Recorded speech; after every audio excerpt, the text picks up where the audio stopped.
اعوذ باللہ من الشیطان الرجیم، بسم اللہ الرحمن الرحیم۔ بروہی اردو آفیشیل کے تمام ناظرین کو سلام عرض کیا جاتا ہے۔ ناظرین، علم حیاتیات کے مطابق ہمارا جسم دو مقاصد کے لیے بنایا گیا ہے۔ ایک ہے بقا، یعنی اپنے آپ کو زندہ رکھنا، اور دوسرا ہے افزائش نسل، یعنی جنسی عمل سے ایک نئے انسان کو جنم دینا۔ اس لیے یہ دونوں مقاصد ہماری زندگی کے ساتھ ساتھ چلتے ہی رہتے ہیں، لیکن ان دو مقاصد میں فرق واضح ہے، کیونکہ بقا ہماری مجبوری ہے اور جنسی عمل ہماری اپنی خواہش پر منحصر ہے۔ یعنی زندہ رہنے کے لیے جو کرنا پڑتا ہے وہ تو روکا نہیں جا سکتا، لیکن جنسی عمل کو روکنا اور اپنے نفسانی خواہشات پر قابو پانے کا اختیار اللہ پاک نے ہمیں دے رکھا ہے۔ لیکن جو لوگ اپنی نفسانی خواہشات پر قابو نہیں پاتے تو پھر انہیں ہر وقت گندے خیالات اور وسوسے آتے رہتے ہیں۔ لیکن اکثر لوگوں کے ساتھ یہ ہوتا ہے کہ وہ اس بات کو سوچنے پر مجبور ہو جاتے ہیں کہ ایسا بس ہمارے ساتھ ہی ہوتا ہے۔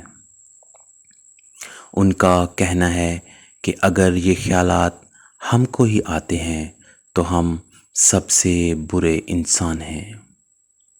لیکن حقیقت یہ ہے کہ جنسی خیالات ہمارے جسم کے ساتھ جڑی ہوئی ایک چیز ہے، جس کو ہم بھول کر بھی بھول نہیں پاتے ہیں۔ اگر یہ اتنا ہی برا ہے تو اس کو کنٹرول کرنے میں کیا برائی ہو سکتی ہے؟ اس کی برائی دماغی اور نفسیاتی طور پر یہ پڑتی ہے، جس سے یہ خیالات ہمارے ذہن اور دل پر بھاری ہو جاتے ہیں۔ ہم بے بس ہو کر رہ جاتے ہیں، جس سے ہم کو بھاری نقصان ہوتا ہے۔ یہ ہم کو ایسے کام کرنے سے بھی روکتا ہے جس سے ہمارا فائدہ ہوتا ہے۔ تو یہ ہم کو ذہنی اور جسمانی طور پر منتشر کر کے ہماری زندگی میں بے شمار مشکلات لا سکتے ہیں۔ یہ جنسی خیالات ایک انسان کو تباہ و برباد کر دیتے ہیں۔ یہ خیالات جب ہم اللہ تعالیٰ کی عبادت کر رہے ہوتے ہیں تب آنے لگتے ہیں، تو ہمارے ساتھ کیا ہوتا ہے؟ آپ کے ذہن میں جب جنسی خیالات آتے ہیں تو آپ اس کو کیسے کنٹرول کر سکتے ہیں؟ اکثر و بیشتر ایسا ہوتا ہے کہ حالت نماز میں خشوع و خضوع نہیں رہتا۔ انسان کا دھیان ادھر ادھر بھٹکنے لگتا ہے۔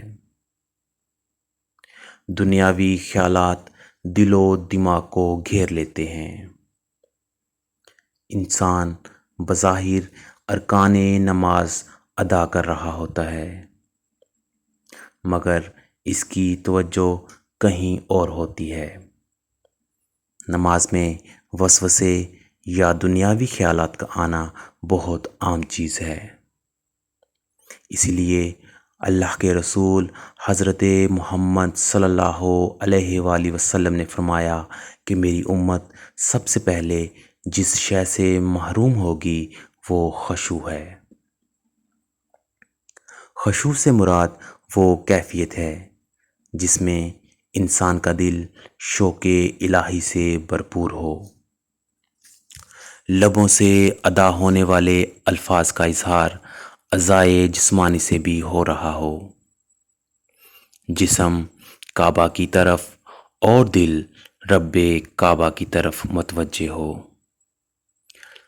اگرچہ نماز میں دنیاوی خیالات یا وسوسے آنے سے نماز کی صحت و قبولیت پر کوئی اثر نہیں ہوتا۔ یہ نماز کی عدم قبولیت یا رب تعالیٰ کی ناراضگی کا باعث بھی نہیں ہے۔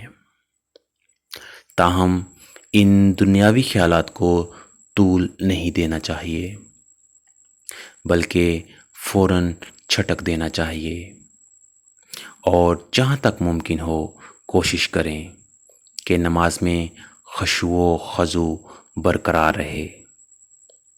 دنیاوی خیالات آنے کی صورت میں نماز کی تلاوت قدرے بلند آواز میں کریں۔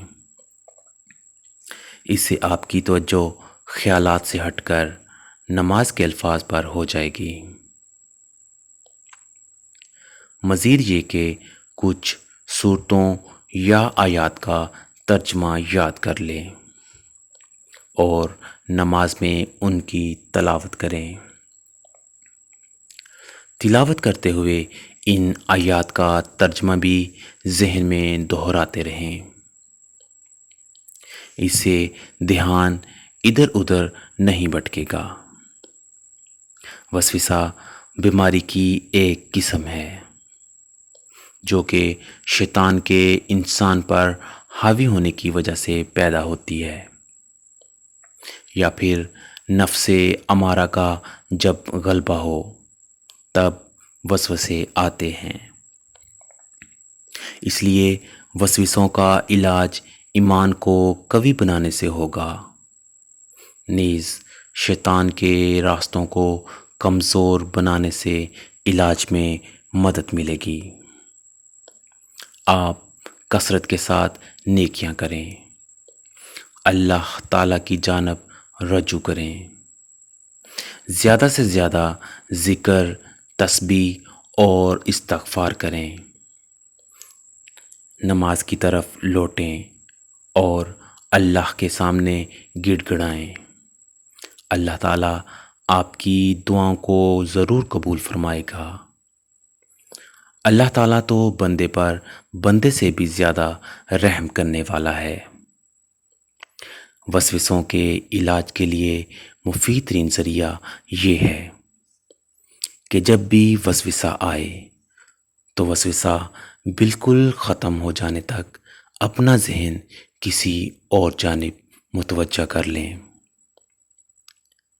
ابن حجر مکی رحمۃ اللہ علیہ سے پوچھا گیا کہ کیا وسوسوں کے علاج کے لیے کوئی دوا ہے؟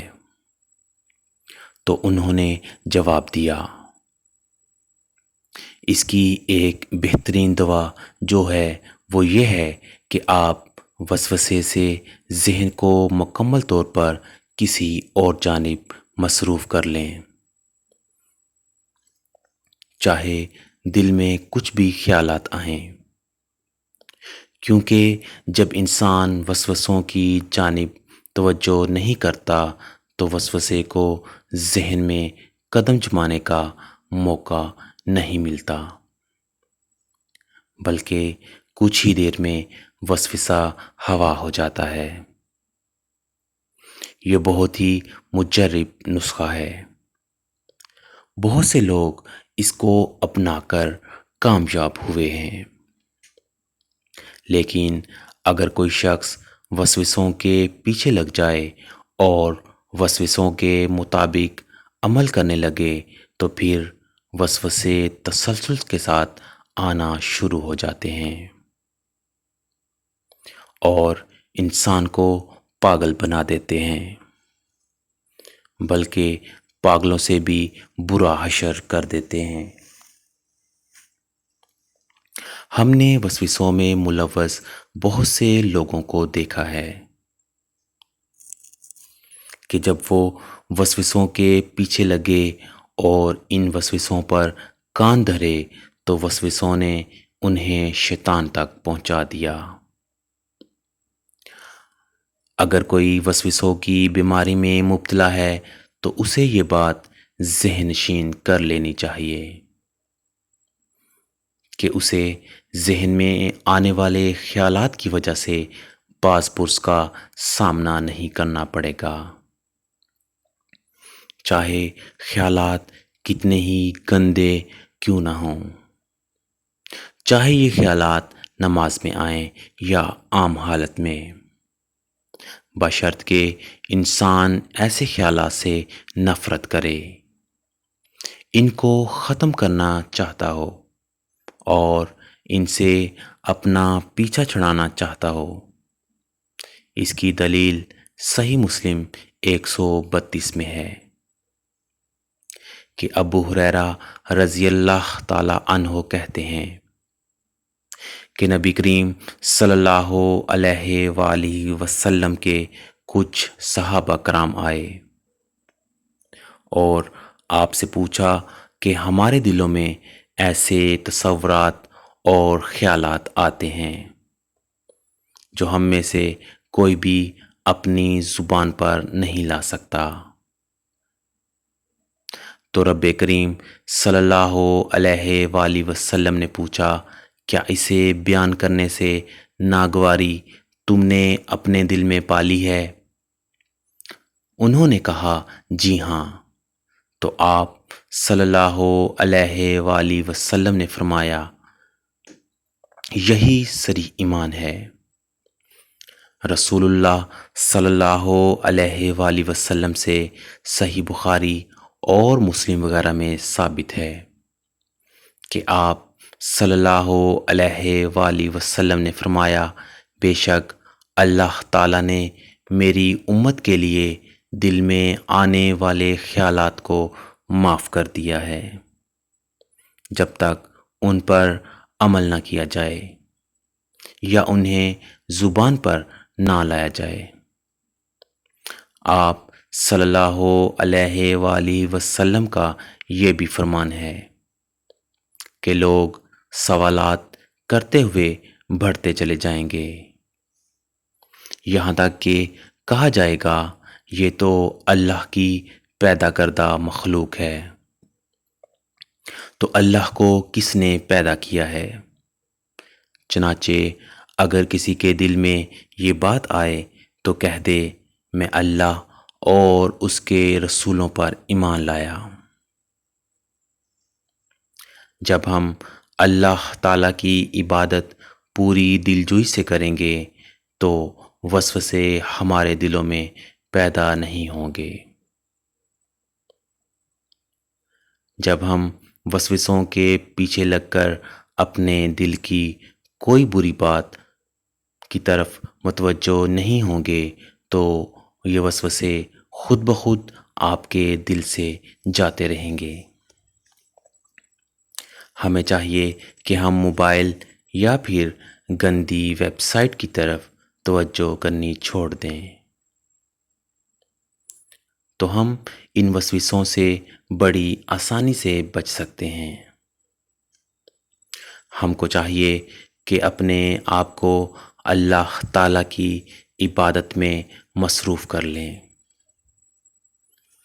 تاکہ ہم کو برے کام کرنے کا وقت ہی نہ ملے۔ ہم کو نماز پڑھنی چاہیے، قرآن پاک کی تلاوت کرنے کے ساتھ ساتھ ترجمہ کو بھی سمجھنا چاہیے تاکہ ہم کو اچھے اور برے کی پہچان ہو سکے۔ اللہ تعالیٰ سے دعا ہے کہ اللہ تعالیٰ ہم کو برے وسوسے اور شیطانی کاموں سے دور رہنے کی توفیق عطا فرمائے، آمین۔